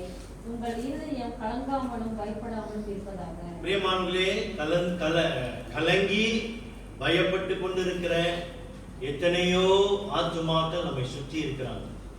அவர்களுக்கு இந்த சமாதானக்காரரை அறிமுகப்படுத்துவது அது நம்முடைய கடமையாக இருக்கிறது. ஆகையினால்தான் நம்ம பார்க்கிறோம், பிரியமானவர்களே, கர்த்தராகிய சமாதானத்தை தேடுகிறவர்களுக்கு இயேசு தம்முடைய சமாதானத்தை தருகிறார். இயேசுவின் சமாதானத்தை பெறும்படிக்கு இழந்து போனவர்களை அவரிடம் காட்டுவதற்கு நம் இதயங்கள் வேகமாக துடிக்கட்டும். சரியா? வேகமாக துடிக்கட்டும். அப்ப வேகமாக துடிப்பதற்கு இன்றைக்கு நமக்கு ரெண்டு ஆப்ஷன் தான் இருக்கு. இந்த இயர்ல ரெண்டு ஆப்ஷன். இதுல ரெண்டுல நீங்க எது வேணும் அப்படின்றத தெரிவு செய்யணும். என்ன ஆப்ஷன்? ஓகே, இத யோவான் பாருங்க, அந்த 80வது வசனத்துல கவனிங்க. அந்த பிள்ளை வளர்ந்து ஆவியிலே பலன் கொண்டு இஸ்ரவேலுக்கு தன்னை காண்பிக்கும் நாள் வரைக்கும் வனாந்தரங்களிலே இருந்தான். சரியா? இயேசுவை காட்ட வேண்டும் என்பதற்காக அவர் எங்க மறுபடியும் பெத்லகேமுக்கோ எருசலேமுக்கோ அவர் போல. அவர் எங்க இருந்தாரு? வனாந்தரத்தில் இருந்தார். தன்னை ஆயத்தப்படுத்தி கொண்டிருந்தார். காட்டு தேனையும் வெட்டுக்கிளியையும் சாப்பிட்டு கொண்டு கர்த்தராகிய இயேசு கிறிஸ்துவின் பலியை ஆயத்தப்படுத்துவதற்கு அவரை ஆயத்தப்படுத்தி கொண்டார். அப்ப இன்றைக்கு நமக்கு இருக்கிற 2 ஆப்ஷன் என்ன அப்படின்னு கேட்டீங்கன்னா, ஒன்னாவது, நீங்கள் வனாந்தரங்களில் வாழ்ந்து இழந்தவர்களுக்கு கிறிஸ்துவை காட்டலாம். வனாந்தரங்களில் இப்ப சாரா வளைக்கு போக சொன்னீங்களா? எல்லாத்தையும் இல்ல. சரியா? நீங்கள் வனாந்தரங்களிலே வாழ்ந்து அப்படின்னா என்ன அர்த்தம்? இனி நான் எனக்காக வாழ்ந்தது போதும், 2025ஆம் ஆண்டு எனக்காக நான் வாழ்ந்தது போதும், இந்த ஆத்தும ஆதாய ஊழியத்தை நான் செய்ய இனி என்னை நான் ஒப்பு கொடுக்கிறேன். இனி என்ன வந்தாலும் சரி, என்ன லாபம் என்ன நஷ்டம் வந்தாலும் சரி, அவமானம் வந்தாலும் சரி, என்னை ரட்சித்த இயேசு கிறிஸ்துவை நான் அறிவிக்க போகிறேன் என்று அந்த இதய துடிப்போடு வாஞ்சிக்கிற ஆத்துமாவாக நான் மாற வேண்டும் என்பதுதான் இந்த வனாந்தரம். இந்த உலகம் இன்பம் அல்ல, இந்த உலக காரியங்கள் எனக்கு முக்கியம் இல்லை. என்னுடைய பேச்சு மூச்செல்லாம் இந்த இயேசு கிறிஸ்துவை நான் அறிவிக்க வேண்டும். அதுதான் என்னுடைய இதய துடிப்பாக. இல்லைன்னா இன்னொரு ஆப்ஷன் இருக்கு. என்ன ஆப்ஷன்? நீங்கள் உல்லாசமாய் வாழ்ந்து இழந்தவர்கள் தங்கள் பாவத்தில் மரிக்க அனுமதிக்கலாம். Who cares? நான் என் வாழ்க்கையை பார்த்துக்கிட்டு, என் குடும்பத்தை நான் பார்த்துக்கிட்டு, நாங்க நல்லா இருந்தா சரி, நாங்க சுகமா இருந்தாலும் போதும், நாங்க அங்க போவோம், இங்க வருவோம், நாங்க அதை செய்வோம், இதை செய்வோம். ஆனா இந்த இயேசுவை பத்தி நாங்க பேச மாட்டோம். நான் ரட்சிக்கப்பட்டேன் போதும், நான் பரலோகம் போவேன், என் பிள்ளைங்க பரலோகம் போவோம் போதும். Why should I preach Christ? ஏன் இயேசுவை குறித்து நான் பேசணும்? உனக்கு எப்போ அந்த எண்ணம் வருகிறதோ, நீ என்ன நினைக்கிற தெரியுமா? நீ எப்படியாவது உன் பாவத்தில் அழிந்து போ, பாவத்தில் அழிந்து போ. இயேசு உன்னை பார்த்து சொல்லி இருந்தால், மகனே உன் பாவத்திலே நீ அழிந்து போ என்று இயேசு உன்னை பார்த்து சொல்லி இருந்தால், இன்றைக்கு உனக்கு பாவ மன்னிப்பு இருந்திருக்குமா? உனக்கு பாவ நித்திய ஜீவன் உண்டாயிருக்குமா? Which option you are going to choose?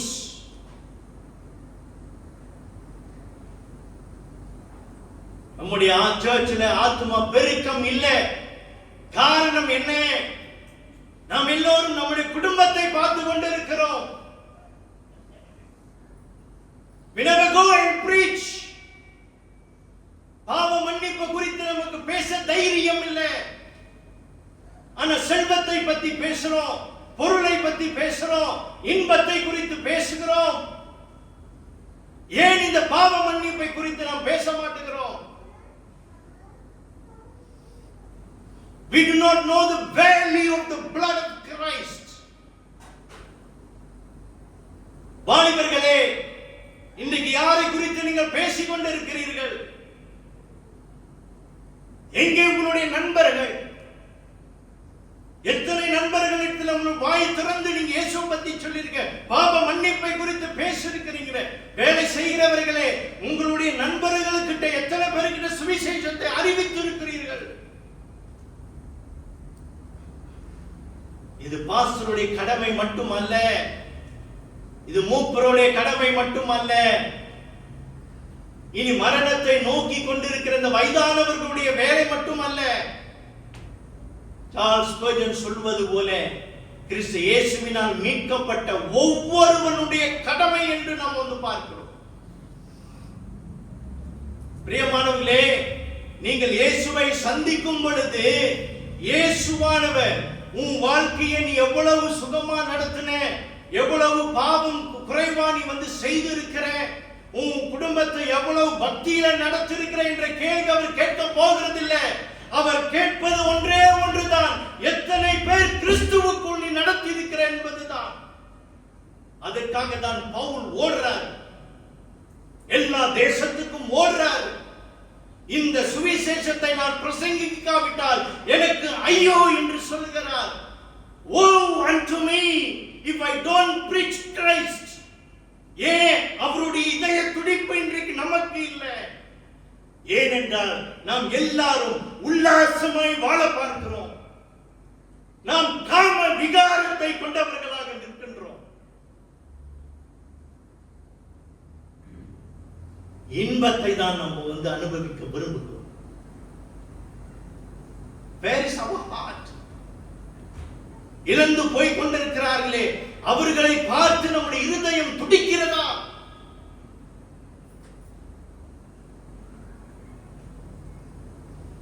அந்த துடிப்பு இன்றைக்கு உங்களுக்கு வராவிட்டால் தேவனிடத்தில் மன்றாடுங்க. Ask God, Lord, what is wrong with my salvation? என்னுடைய ரட்சிப்புல என்ன கோளாறு இருக்காண்டவரே என்று கேளுங்க. பிரியமானவர்களே, நாம் உல்லாசமாய் இருக்க நாட்கள் இல்லை. This is not the time for us to live in luxury, to live in leisure.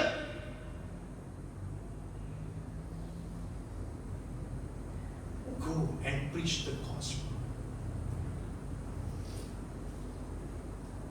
நீங்க விரும்புறீங்களோ இல்லையோ, இந்த வருஷம் என்னுடைய செய்தி ஃபுல்லா இதுவாகத்தான் இருக்கும்.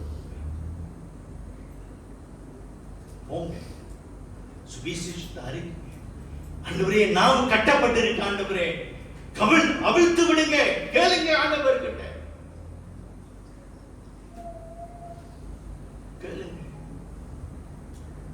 கிறிஸ்துவின் பாவ மன்னிப்பை மெய்யாகவே நீங்க உணர்ந்தீங்கன்னா, இது விலையேற பெற்ற ரத்தம். இயேசு எனக்காக சிந்திய இந்த ரத்தம், இந்த பாவ மன்னிப்பு, நான் நீதிமானாக்கப்பட்டிருக்கிறேன் என்பதை அது ஆழமாக நாம் இன்றைக்கு உணர்வோமானால், இன்றைக்கே நம்முடைய இருதயம் துடிக்கும். சுவிசேஷத்தை அறிவிக்கணும். ஆண்டவரே, அந்த இருதயம் எனக்கு தாங்க ஆண்டவரே. சுவிசேஷத்தை அறிவிக்கிற இருதயம் எனக்கு தாங்க ஆண்டவரே. நான் உல்லாசமாய் வாழ்ந்தது போதும் ஆண்டவரே, நான் வனாந்தர வாழ்க்கை நான் வாழ விரும்புகிற ஆண்டவரே என்று இன்றைக்கு நீங்க கேட்பீங்களா? only two options. ஒன்று வனாந்தர வாழ்க்கை, இன்னொன்று உல்லாச வாழ்க்கை. எதை நீங்க இந்த வருஷத்துல தெரிவு செய்து வாழ போறீங்க? நம்ம எல்லாரும் சொல்லுவோம்.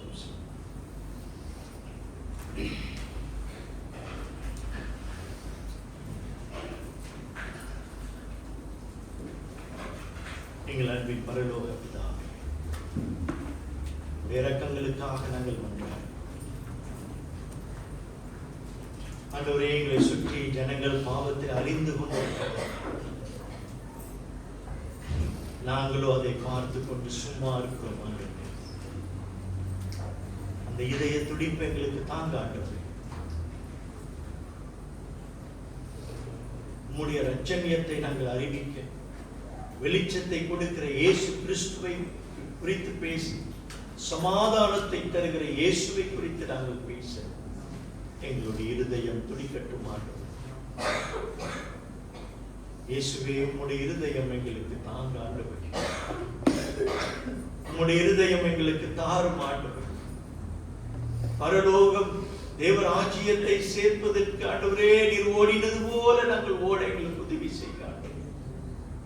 நாங்கள் வனாந்தர வாழ்க்கையை தெரிவு செய்த ஆண்டவரே, சுவிசேஷத்தை அறிவிக்க எங்களுக்கு உதவி செய்ய. இதோ உம்முடைய ஜனங்களுக்கு இறங்குங்க ஆண்டவரே.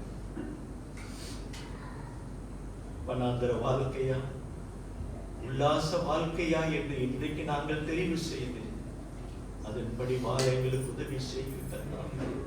தேவனே, எங்கள் மேல் இரக்கமாயிரு. உள்ளத்திராம் திருச்சபை எண்ணிக்கையிலே வளரணும் ஆண்டவரே. வெளியில இருக்கிற ஆத்மாக்கள் சபைக்கு வரணும் ஆண்டவரே. அதற்கு நீர் எங்களை எடுத்து பயன்படுத்த நாங்கள் கெஞ்சுகிறோம் கர்த்தாவே. எங்களோடு இடைப்பட்டு பேசும் ஆண்டவரே, இயேசு நாமத்தில் ஜெபிக்கிறோம் பிதாவே. ஆமென். யாவரும் எழுந்து நின்று இறுதி பாடலுக்கு கருணை செய்யும்.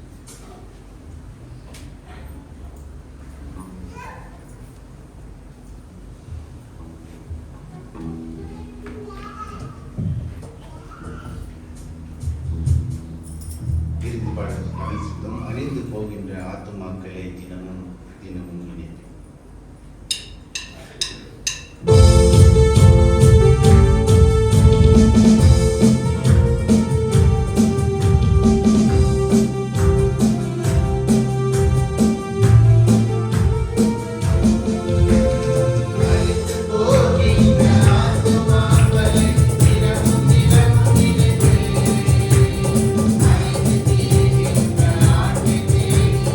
ஓடி ஓடி உழைக்க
வருஷத்திலே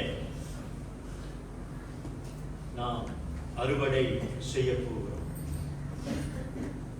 இது அறுவடையின் காலம். நாம் அறுவடை செய்ய போகிறோம்.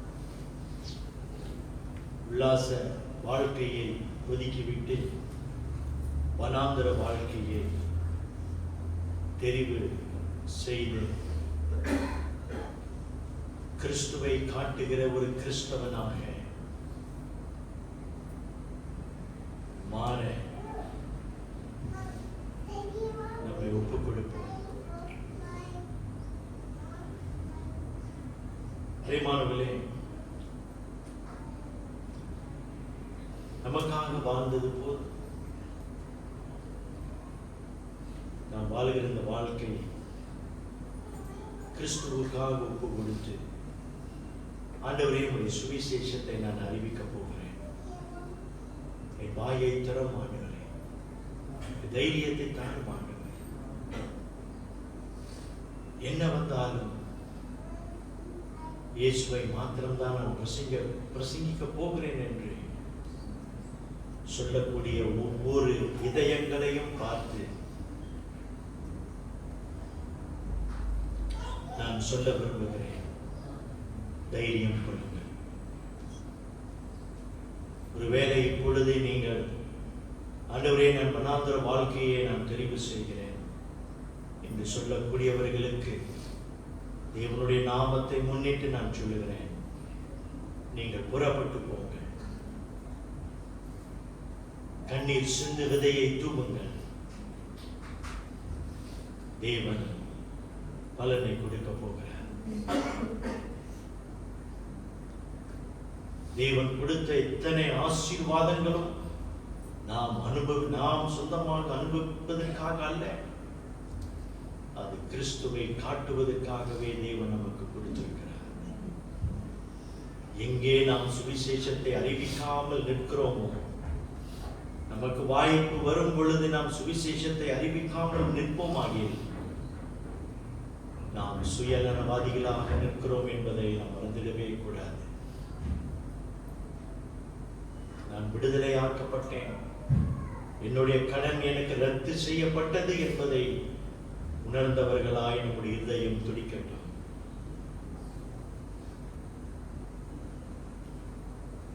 உங்கள் மனதிலே, ஆண்டவரே இந்த வருஷம் நான் சுவிசேஷத்தை அறிவிக்க நான் தீர்மானித்திருக்கிறேன் என்று சொல்கிறவர்களுக்கு இது உங்களுக்காக நான் ஜெபிக்க விரும்புகிறேன். ஆண்டவரே, தங்களுடைய இருதயங்களை ஒப்பு கொடுத்த ஒவ்வொரு உள்ளங்களுக்காக நன்றி செலுத்துகிறேன். ஆண்டவரே, இந்த வனாந்தர வாழ்க்கையை அவர்கள் தெரிவு செய்து இந்த சுவிசேஷத்தை அறிவிக்க தங்களுடைய உள்ளத்தை ஒப்பு கொடுத்த ஒவ்வொருவருக்காக நான் நன்றி செலுத்துகிறேன். ஆவியானவரே, அவர்களோடு இடைப்படும், அவர்களுடைய நாவை கட்டவில்லையும். ஆண்டவரே, அவர்களுடைய இருதயம் துடிப்பு இன்னும் அதிகமாக துடிக்கட்டும். தேவனே, அவர்களோடு கூட இடைப்பட்டு உம்முடைய சுவிசேஷத்தை எங்கெல்லாம் அறிவிக்க முடியுமோ அங்கெல்லாம் உம்முடைய சுவிசேஷத்தை அவர்கள் கொண்டு போகும்படி இதோ இந்த வேளையில் உம்முடைய அபிஷேகம் அவர்கள் மேல் இறங்குவதாக ஆண்டவரே. கர்த்தாவே, நீர் அவர்களோடு கூட இடைப்படும். பிசாசினுடைய அந்தகார செயல்களை எல்லாம் இயேசுவின் நாமத்திலே கர்த்தர் நிர்மூலமாக்கி ஆண்டவரே, அவர்களுடைய பாதைகளை கர்த்தர் சபைப்படுத்த கெஞ்சுகிறோம். கர்த்தாவே, தேவனே, தங்களை ஒப்பு கொடுத்த ஒவ்வொரு உள்ளங்களையும் ஆண்டவரே கண்ணோக்கி பார்த்து அவர்கள் கொண்டு வரப்போகிற ஆத்துமாக்களுக்காக நன்றி ஆண்டவரே. அதற்கான பலனை நீர் அவர்களுக்கு கொண்டு வரப்போகிறதுக்காக நன்றி ஆண்டவரே. இதோ இந்த வேளையில உல்லாசமாய் நான் வாழப் போகிறேன் என்று தீர்மானித்திருக்கிற பிள்ளைகளுக்காகவும் மன்றாடுகிறேன். எந்த ஒரு தீர்மானமும் எடுக்காதிருக்கிற பிள்ளைகளுக்காக மன்றாடுகிறேன். ஆண்டவரே, உம்முடைய இதய துடிப்பு அவர்களுக்கும் வருவதாக. சுய நலத்தை விட்டு கிறிஸ்து இயேசுவை போல தனக்காக வாழாமல் நீர் மற்றவருக்காய் வாழ்ந்தது போல ஆண்டவரே அவர்கள் வாழும்படியான இருதயத்தை தார். தேவனே எங்களுக்கு இறங்கும். 2026 ஆண்டிலே ஆண்டவரே அறுவடை காலமாய் இருந்து தேவனே எங்களுடைய திருச்சபையில ஆத்துமாக்கள் வரட்டும் ஆண்டவரே. எங்களை தாழ்த்தி உடைய கரத்தில் ஒப்புக் கொடுக்கிறோம். இயேசுவின் நாமத்தில் ஜெபிக்கிறோம் பிதாவே, ஆமென். ஆசீர்வாதத்தை பெற்றுக்கொள்வோம். நம்முடைய கர்த்தராகிய இயேசு கிறிஸ்துவின் கிருபையும் நம்முடைய அன்பும் பரிசுத்த ஆவியானவருடைய அன்யோன்ய ஐக்கியமும் உங்கள் அனைவரோடும் கூட இன்றும் இனி என்றும் இருப்பதாக. ஆமென். ஆமென். அமருங்கள்.